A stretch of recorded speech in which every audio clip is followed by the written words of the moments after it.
Bismillahirrahmanirrahim. Assalamualaikum warahmatullahi wabarakatuh. Innal hamdalillah wassalatu wassalamu ala Rasulillah wa ala alihi wa sahbihi wa man walah. Subhanaka la ilma lana illa ma 'allamtana innaka antal alimul hakim. ولا حول ولا قوة إلا بالله العلي العظيم.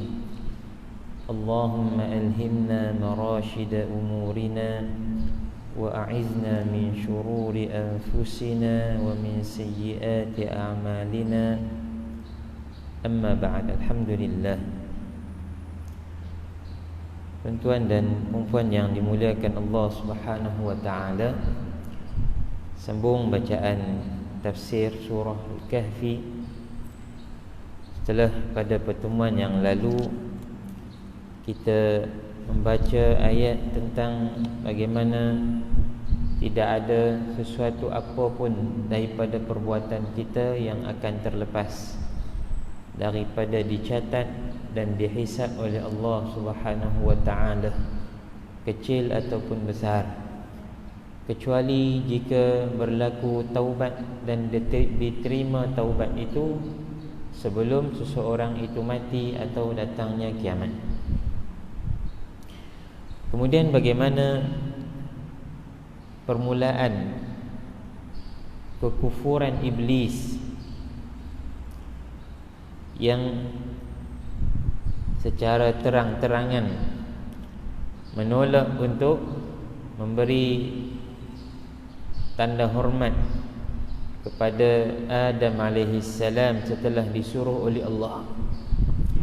Bukan sekadar enggan, bahkan iblis dia bagi tahu pula sebab apa tak mau. Tu kemahlah. Kita engkau cipta daripada api, sedang Adam daripada tanah. Maka siapa yang lebih mulia? Bahkan iblis ada dulu sebelum Adam. Tentu yang junior kena hormat senior. Ni sebaliknya pula.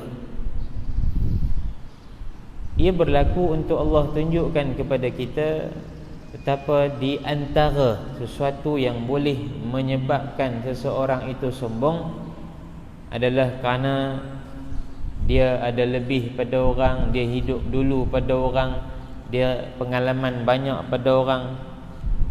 Apa yang lebih-lebih ni dia rasa satu kehebatan berbanding orang lain. Walhal tidaklah sesiapa pun lebih mulia di sisi Allah berbanding orang yang bertakwa sahaja. Baik. Kemudian kata Allah, ma ashhadtuhum khalqas samawati wal ard. Tidaklah aku memperlihatkan kepada iblis dan pengikut-pengikutnya bagaimana berlakunya penciptaan langit dan bumi. Allah nak bagi tahu, kata yang hampa duk pi ikut sangat iblis, syaitan ni. Depa tu tahu mana sangat apa kehebatan mereka. Sedang mereka tak pernah lihat pun bagaimana aku cipta langit dan bumi yang hebat ni dah.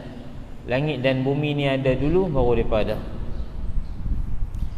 Adakah kerana iblis dan syaitan tak boleh dipandang oleh mata kasar lalu dia jadi hebat? Maka tentu Allah lebih hebat daripada iblis dan syaitan. Sebab itu orang yang kufur kepada Allah menyedari akan wujudnya syaitan, rasa takut akan syaitan, tapi tak mau sedang wujudnya Allah. Sedang syaitan tak boleh dilihat, Allah tak boleh dilihat. Syaitan mereka rasa ada kesan dia, boleh ganggu, boleh ya, seperti yang diperasan oleh manusia. Apakah manusia tak merasai kesan wujudnya Allah? Kata Allah, wala khalqa anfusihim, bahkan Kami tak tunjuk pun kepada Iblis bagaimana cara mencipta mereka itu. Iblis ni tak tahu macam mana dia dicipta. Kemudian dia nak sombong, lalu dia kata, aku ni engkau cipta daripada api. Sedang malaikat yang cipta daripada cahaya itu, yang lebih mulia kedudukan di sisi Allah, bersifat lemah lembut itu, sedikit pun tak mengungkit. Kalau ada orang kata, awak hari tu bila Allah sebut, aku nak cipta di muka bumi ini seorang pentadbir khalifah, malaikat seperti tak setuju. Bukan tak setuju, kerana kebiasaan apa yang dilakukan oleh jin dan syaitan, melakukan kerosakan, berbunuhan sesama mereka. Bimbang nak cipta pula satu jenis lagi makhluk, maka akan bertambah kerosakan di atas muka bumi Allah. Itu bukan keengganan, bukan apa. Tuan-tuan dan puan dirahmati Allah. Wa ma kuntu muttakhidhal mudillina 'abuda, dan tidaklah aku jadikan makhluk-makhluk yang sesat ini sebagai pembantu aku. Maknanya, kamu sangka bila kamu sembah syaitan dan jin ini, mereka itu adalah pemudah cara untuk jalan kamu sampai kepada Allah? Tak. Aku tak pernah lantik pokok sesat ni abang jadi pembantu aku, tak perlu. Allah tak perlu kepada pembantu. Para malaikat bukan pembantu Allah, mereka adalah hamba Allah yang disuruh. Pembantu bermakna Allah ada kekurangan. Macam kita ada pembantu rumah, sebab apa? Tak dan. Nak masak, nak basuh pinggan, nak basuh baju, tak dan, cari pembantu rumah. Cari pembantu khas, urus di pejabat. Sebab apa? Kalau tak dan, kena ada PA, personal assistant. Tengok no, kaki tangan khusus untuk dia, bagi arahan apa pun. Sebab apa? Dia tak dan. Tu kita manusia. Ya Allah boleh buat, seorang-seorang dia Allah boleh buat, tapi untuk menunjukkan kehebatannya, Allah boleh menundukkan sejumlah besar di kalangan para malaikat. Wa yawma yaqulu nadu syuraka'i alladhina za'amtum fada'uhum falam yastajibu lahum wa ja'alna bainahum mawbiqa. Dan ingatlah pada hari Allah berkata, panggillah sekutu-sekutu aku yang kamu dakwa mereka itu sama hebat macam aku. Hari kiamat nanti, orang yang tidak menyembah Allah, leka lalai daripada Allah, ada yang menyembah harta, celek-celek kira nak cari duit, nak mohong siapa, nak perkena siapa, nak rasuah kot mana, yang penting dia dapat duit, maka Tuhan dia adalah duit. Yang gila jawatan, mangkit-mangkit nak perjatuh siapa, nak penin siang malam, itu kerja dia, fikir pertahankan jawatan dia, maka Tuhan dia jawatan. Yang mangkit-mangkit sembah batu, pacak tanu, pacak tani, Tuhan dia. Yang apa rasa yang mereka sembah satu lembah neraka yang sangat dalam, yang memisahkan antara mereka. Hak ni orang kafir duk sembah batu, sebelah sana batu-batu yang mereka sembah, panggil depan mai kan? Panggil depan mai. Tu duduk depan mata apa? Panggil mai. Boleh mai ke? Boleh menguik ke? Baik tu, kita lihat orang yang dakwa dia lah pakar perubatan, pakar ekonomi, pakar segala-gala, tapi bab ketuhanan dia tak erti. Dia balik sembah batu juga. Dia punya hebat buat pembedahan, dia punya cari punca penyakit, buat ubat. Tapi Tuhan yang memberi kepandaian dia tu dia tak jumpa. Dia jumpa batu.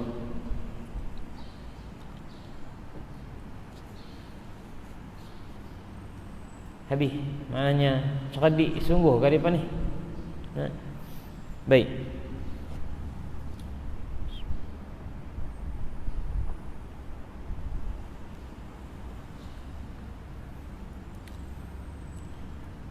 ورأى المجرمون النار فظنوا أنهم مواقعوها ولم يجدوا عنها مصرفا. Dan orang-orang yang kufur serta jahat, jika mereka melihat api neraka yang menjulang-julang, lantas mereka yakin bahawa mereka akan dicampakkan ke dalamnya. Tuan-tuan dan puan dirahmati Allah, sebab apa mereka rasa kena dah kita? Sebab ya, mereka tahu mereka tu salah. Hari ni orang yang buat salah, semua sedar bahawa dia salah. Lepas tu dia lari, dia nak sembunyi kot ni, sembunyi kot ni. Dia sedar dia salah. Bila dibangkitkan pada di hari mahsyar, hari perhimpunan, semua manusia dihidupkan semula, Allah tunjukkan neraka Jahannam kepada manusia yang dibangkitkan. Dia meronta-ronta, mendengus, suaranya begitu kasar dan menakutkan. Api yang menjulang dengan bunyi suara, dengan bahang yang ada. Dan orang yang kufur kepada Allah yakin bahawa kita tak ada sandaran yang baik pun, kerana kita menyembah selain daripada Allah. Walam yajidu anha masrifa, dan mereka tak akan jumpa tempat untuk melarikan diri dan mengelak daripada masuk neraka. Tuan-tuan yang dirahmati Allah, bukan bererti Allah zalim, tapi hak Allah sebagai pencipta kita hanya nak minta bahawa apa yang aku bagi kepada kamu, hendaklah kamu guna pada mentaati aku. Dan akal serta fitrah manusia sangat mampu membezakan antara baik buruk, betul dengan tak betul, mana Tuhan, mana ketui batu ni. Jelas-jelas boleh dibedakan dengan akal dan fitrah manusia. Tapi yang enggan ni kerana apa? Adat tok-tok nenek moyang mereka. Kemudian bagaimana rasa seronok boleh berkhidmat kepada sesuatu yang zahir berbanding Allah yang tidak dapat dilihat. Ini menipu diri sendiri. Tipu diri sendiri. Lepas itu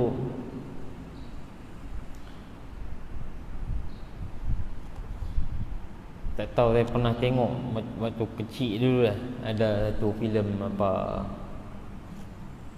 filem bukan Islam punya,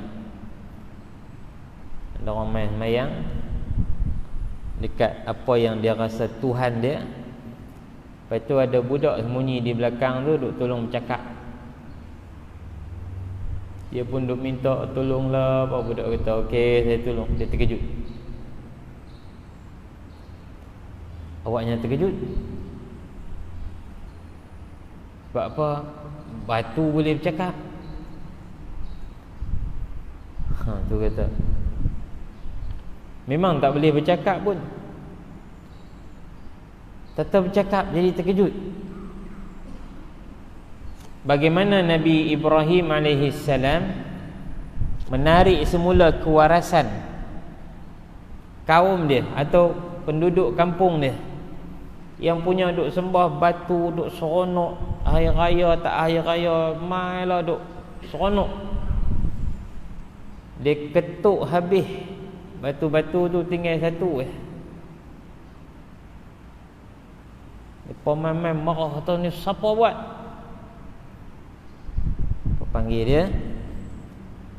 Dia kata Mereka kata ni mungkin budak ni nama Ibrahim ni dia yang buat. Ibrahim pun pergi tengah orang ramai ni. Dia kata doa hak besar ni kot buat.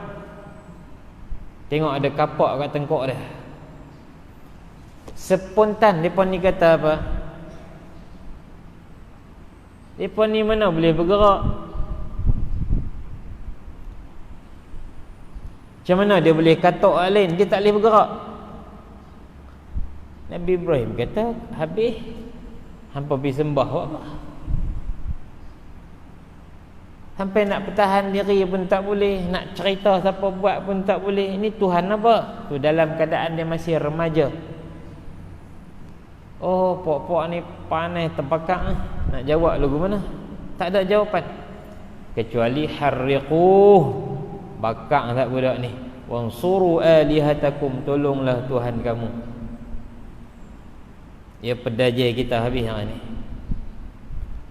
Akal depa main tu. Lepas Nabi Ibrahim kata, ni hampa sembah buat apa? Kalau tak ada manfaat. Depa tunduk, depa kata, teruk noh kita ni. Sampai duk pergi sembah nak kata apa pun tak boleh ni. Tapi tiba-tiba mai semangat jahiliah. Adat nenek moyang mereka dipegang, dipertahankan. Depa pun kata budak ni kena bakar. Kalau tidak karut celaru habis. Depa bakar Nabi Ibrahim. Namun Allah selamatkan dia. Tuan-tuan dan puan dirahmati Allah. ورأى المجرمون النار فظنوا أنهم واقعوها ولم يجدوا عنها مصرفا. Tak ada langsung tempat nak lari daripada azab Allah Subhanahu wa ta'ala. Tuan-tuan dan puan dirahmati Allah. وَلَقَدْ صَرَّفْنَا فِي هَذَا الْقُرْآنِ لِلنَّاسِ مِنْ كُلِّ مَثَلٍ. Sesungguhnya kami telah terangkan di dalam Al-Quran untuk manusia ini perumpamaan-perumpamaan yang banyak, dan kami ulang-ulang kisah-kisah yang penuh dengan pengajaran. Kisah Nabi Ibrahim banyak kali diulang, kisah Nabi Musa banyak kali diulang, kisah Nabi Adam banyak kali diulang. Ini untuk ibrah, peringatan.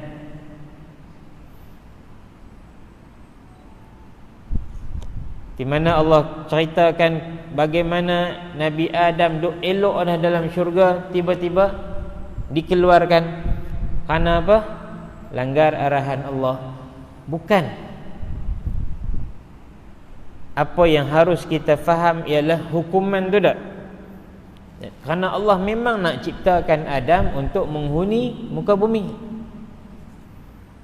bukan untuk menghuni syurga. Syurga sebagai satu tempat ujian. Jangan hampir pokok ni satu ya, hak lain silalah nak makan. Hak ni jangan. Kerana syaitan mai bisik.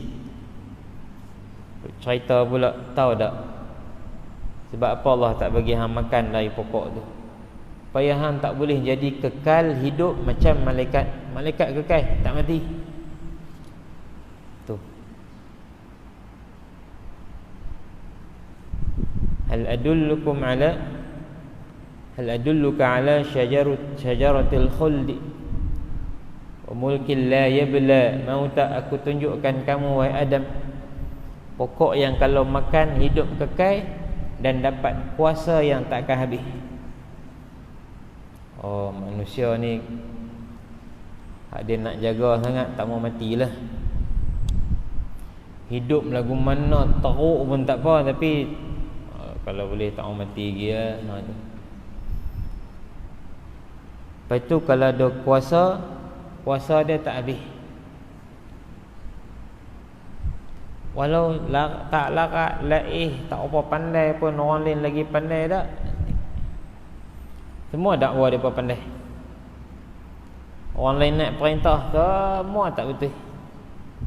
Bila dia nak perintah, dia tak buat pula. Apa dia duk kata? Manusia begitulah hal mereka. Allah nak bagi peringatan, jangan buat sehingga kamu akan terusir daripada rahmat dan nikmat Allah Subhanahu wa taala. Itu kata Allah, kami dah bagi dalam Quran ni untuk manusia pelbagai contoh dan perumpamaan. Wa kana al-insanu aktsara syai'in jadala, kan tetapi manusia adalah makhluk yang paling banyak berdebat, bertengkar, lawan. Tak heran dia buat main hujah dia, nampak yang ni tak apa. Ada penganjur 2 Januari ni nak buat ratu cantik untuk orang-orang badan besar. Dia buka penyertaan untuk wanita dan lelaki berbadan besar, akan naik di atas pentas, pamerkan diri dia, kemudian akan dinilai siapa yang paling cantik.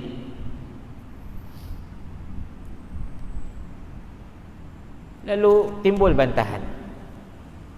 Mereka pun jawab, yang ni bukan pakai bikini ke, ketat-ketat ke, tak. Lepas tu yang ada penyertaan orang Islam, kami tak suruh buka aurat pun. Tak Islam tak apalah. Dan nak bagi masyarakat sedar, jangan menghina bentuk tubuh orang, apa panggil body shaming ke apa. Jangan hina bentuk badan orang. Dan nak bagi satu, orang kata apa, motivasi kepada orang yang badan besar ni, jangan merasa lekeh, jangan merasa apa kalau badan besar. Dalam masa sama, bukanlah kami nak mereka terus macam tu, kami nak mereka sihat, boleh kurangkan kilo, kurangkan lemak. Dia kalau niat apa pun yang baik tapi cara tak betul, tetap tak boleh. Yang tu lah. Bila habaq tu nampak baiklah, baguslah, masya-Allah, nak angkat golongan ni, jangan malu, jangan rasa apa, kan orang duk apa kata, orang duk perli. Apa pun benda baik yang kita nak buat, cara pun kena betul. Dia sama mempamerkan, tak boleh. Dan yang syoknya, dia bagi satu buah kilas. Dia kata hak lain banyak lagi iklan dalam TV, kan? Sampai lah ada iklan shampoo pakai sekerat ni. Pasal apa tak hantar memo pun dekat TV. Jadi pengacara, penyampai berita, ramai lagi tak pakai tudung apa semua, duk terpamer juga tuan-tuan, hampa duk tengok. Penyanyi-penyanyi ni apa, anugerah juara lagu lah apa, duk masuk menyanyi, semua pakai. Tak eloknya. 2 hari lepas ni ada penyanyi lamar rakan artis dia, marka dia, secara langsung atas pentas tu. Apa orang kapiak duk buat tu. Kita duk riuh tu, ada orang Islam kita pergi kahwin siapa dengan Sikh di India. Ni dalam TV pun lebih kurang sama tu lah. Bukan macam tu cara dia nak minang, nak darah orang, nak ambil buat bini, bukan macam tu.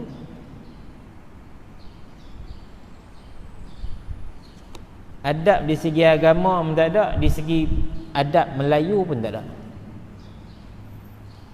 Siapa marah? Tak ada siapa marah. Kerajaan kena adil lah. Yang hantar memo pun kena adil. Hak tak betul semua kena benteras. Kata tak betul untuk semua benda yang tak betul.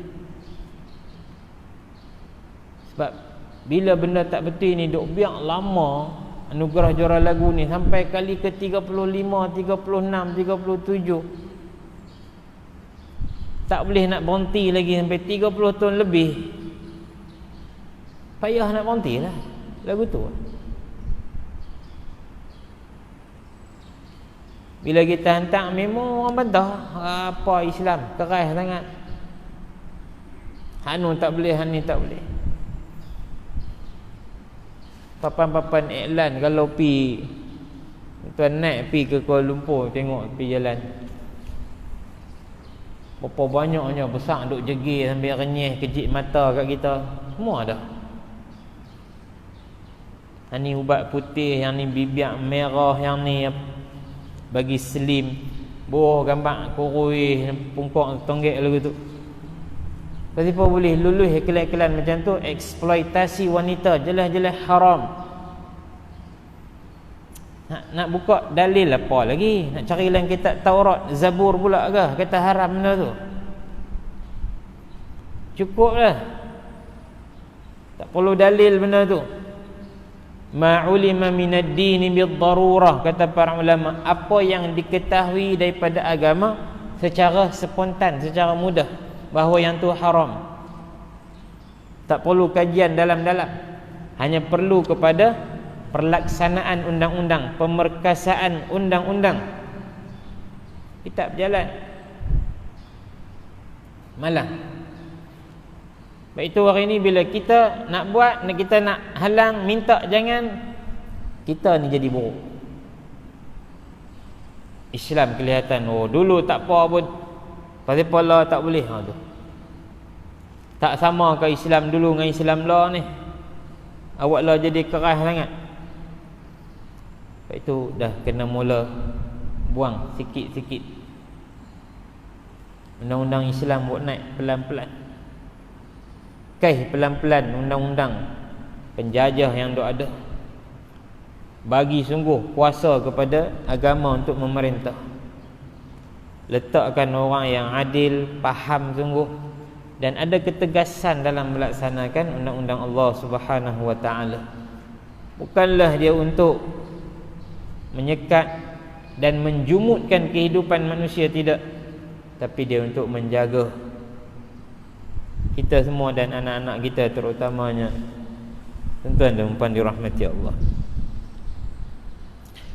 manusia memang kata Allah banyak songeh, banyak menentang. Habaq lagu ni nak buat lagu nu, habaq lagu nu nak buat lagu ni. Itulah halnya manusia. Jadi semoga apa yang terbentang kepada kita dalam Al-Quran ini, sama ada kisah orang dulu, nasihat teladan, peringatan tentang azab-azab, dan juga janji-janji baik tentang syurga, semua itu kita ambil kisah, ambil berat untuk jadi satu panduan hidup. Moga-moga kita mati bertemu dengan Allah dalam keadaan yang diridai oleh Allah Subhanahu wa ta'ala. Wallahu a'lam.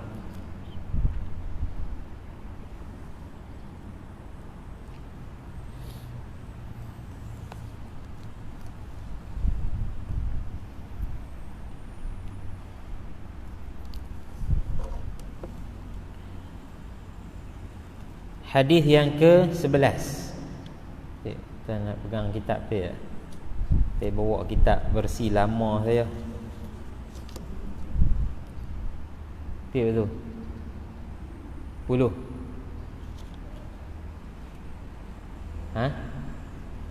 Hak malam ni 11 mencuri tu. Ya. Di antara dosa besar adalah mencuri. Curi ni tuan-tuan dan puan dirahmati Allah, orang tak ada agama pun marah.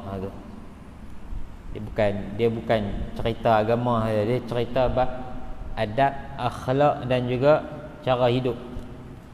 Siapa pun marah kepada pencuri. Pencuri sendiri pun marah kepada yang curi dia. Tengok apa? Alibaba yang lapuk ke? Kasim Baba pi curi duit penyamun yang curi hak orang lain. Depa kerat 18 Kasim Baba. Sebab apa? Hampa curi duit, hang mai curi duit kami tu. Hak kerat tu pun nyamun besar juga. Hanya Piramdi dah habaq dah tak. Siapa pun marah kepada pencuri. Subhanallah. Dan pencuri ni perangai dia lah, dia tak pernah rasa puas dengan curi, apatah lagi bila dia berjaya. Sekali curi orang tak boleh tangkap. Lepas tu jadi berani tengok bubuh CCTV pun. Kedai-kedai 24 jam ni dia main lagu tu je. Ada hak tak peduli, tak tutup muka, masuk letak pisau, ambil semua dalam peti tu, lari keluar. Orang yang mencuri tak pernah puas dengan curi.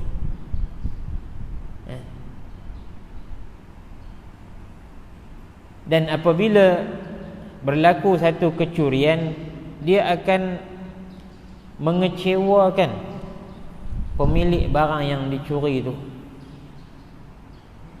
Tuan-tuan tak tahulah, tuan mungkin semua ada pengalaman. Saya pernah motor dicuri.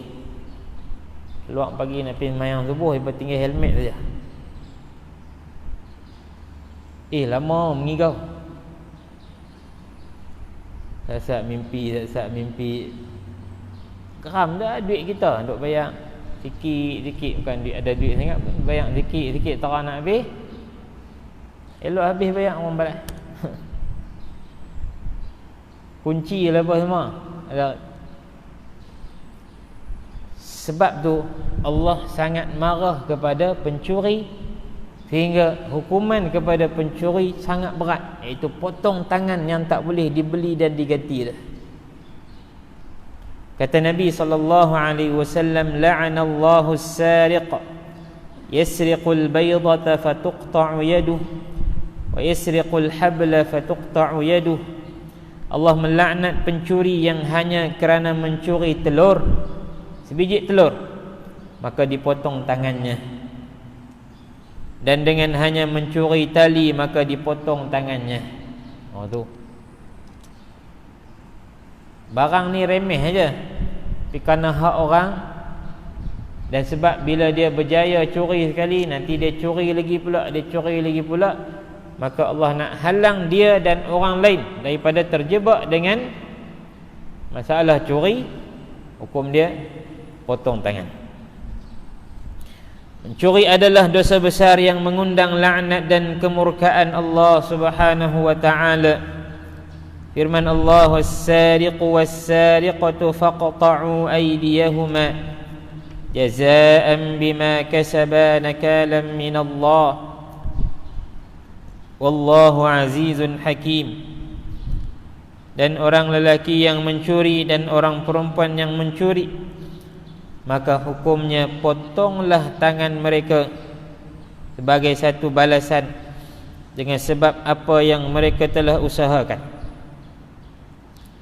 juga sebagai suatu hukuman pencegahan dari Allah. Dan ingatlah Allah Maha Kuasa lagi Maha Bijaksana. Apabila seseorang itu telah melakukan jenayah mencuri, tiada gunanya dia bertaubat dan menyesal atas dosa yang dilakukannya, kecuali setelah dia memulangkan semua barang curian itu kepada pemiliknya semula. Ini di antara beratnya curi ni, sebab dia tak boleh taubat seorang-seorang dia dengan Allah. Dia kena berhadapan dengan orang yang dicuri. Maka manusia ni di antara perangai dia, dia tak mau mengaku salah depan orang yang patut dia mengaku. Mungkin dia boleh cerita dengan kawan dia, aku balas hak Pak Mat tu. Tapi dia nak pergi cerita kat Pak Mat, itu saya curi hak Pak Mat tu.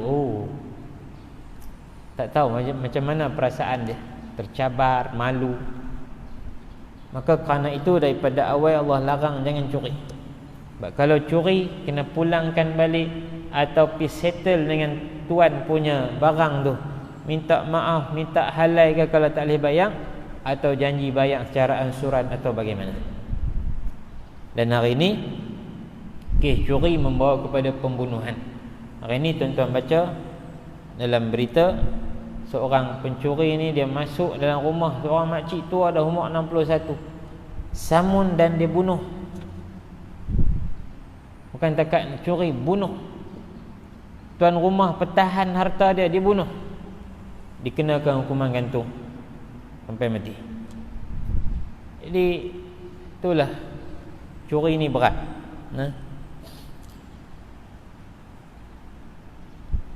Jika dia muflis dan tiada wang ketika itu, dia wajib meminta dari pemilik barangan tersebut supaya memaafkannya dan menghalalkan barangan curian itu. Ini adalah kerana dosa mencuri adalah dosa makhluk sesama makhluk yang perlu kepada kemaafan dari makhluk tersebut. Bukan hanya dosa makhluk sesama Allah yang cukup dengan taubat nasuha untuk menghapuskan dosa-dosa tersebut. Ada hak-hak Allah yang kita tinggal, yang tu kita urus dengan Allah. Tapi ada hak-hak manusia yang dilanggar, kena urus dengan Allah dan dengan manusia itu. Mencuri termasuk dalam hukuman hudud yang berat.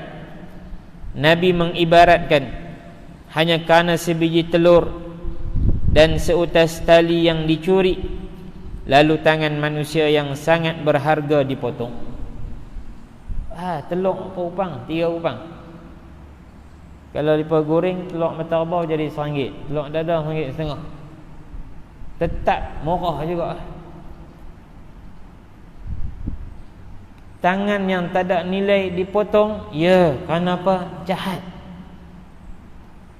Kerana tak boleh dibiar berleluasa. Satu kampung tu kalau ada kawak, tak tidur malam lah kampung tu.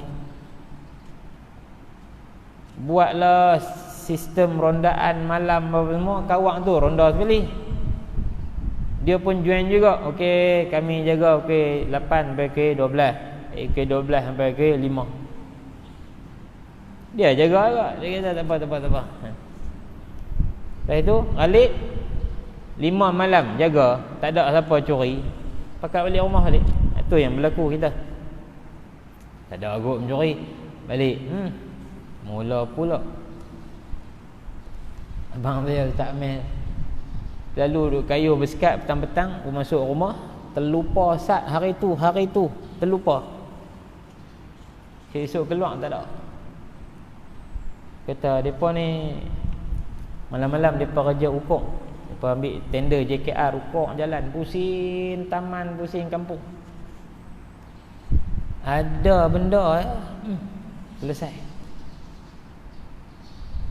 Itu tak geram ke keluar-keluar kata tengok-tengok bersekat tak ada.